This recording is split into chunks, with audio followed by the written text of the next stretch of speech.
C'est un archipel de 87 îlots, une pépite de pierre sculptée par les vents et les tempêtes au nord des Côtes d'Armor. Dès la fin du 19e siècle, ces paysages sauvages attirent artistes et visiteurs. À l'abri du vacarme du monde, l'île de Bréhat bâtit sa réputation de petit coin de paradis. La Paimpolaise, c'est la première vedette en bois à avoir transporté des passagers jusqu'à l'archipel. Construit en 1961, le bateau a assuré ce service jusqu'en 1974. Depuis 2 ans, Goulven Simon et son père Bruno font revivre ce patrimoine maritime de l'île. Ça rappelle un peu aussi l'histoire de l'île. C'est quand même plus d'une dizaine de vedettes en bois. Là, on a la Paimpolaise, la Fauvette et bientôt aussi le bateau de charge, la Mylène. Goulven promène à travers ce chapelet d'îlots tous ceux qui ont envie de l'aider à restaurer la Paimpolaise. Huile de coude contre découverte.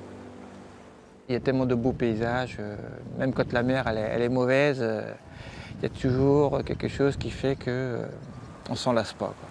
Je ne sais même pas comment le décrire parce que c'est une carte postale qui change au quotidien et c'est ça qui me fait que je reste un peu sur cette île-là.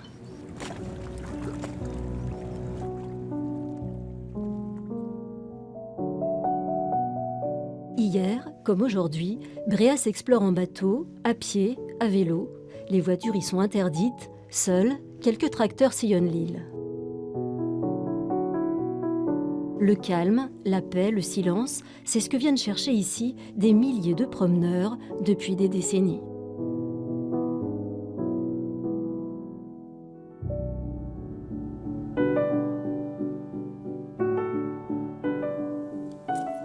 Laurence et Charles Blasco sont tombés sous le charme il y a 25 ans.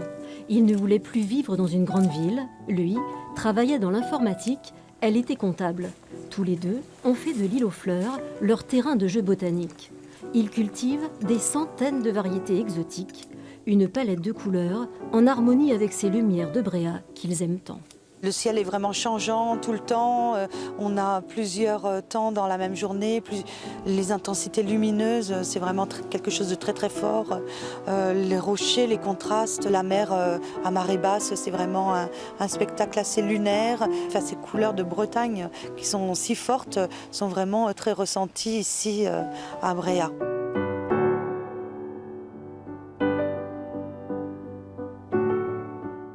On est vite tombé amoureux de ces paysages un peu hors du temps, quoi.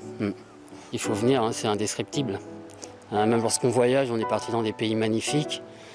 Quand on revient à Bréhat, on se dit c'est quand même le plus bel endroit du monde, quoi. Et il n'est pas le seul à le dire. Bréhat est un lieu magique de la Bretagne Nord, impossible à oublier. L'été, sa renommée pourrait même presque porter ombrage à sa beauté légendaire.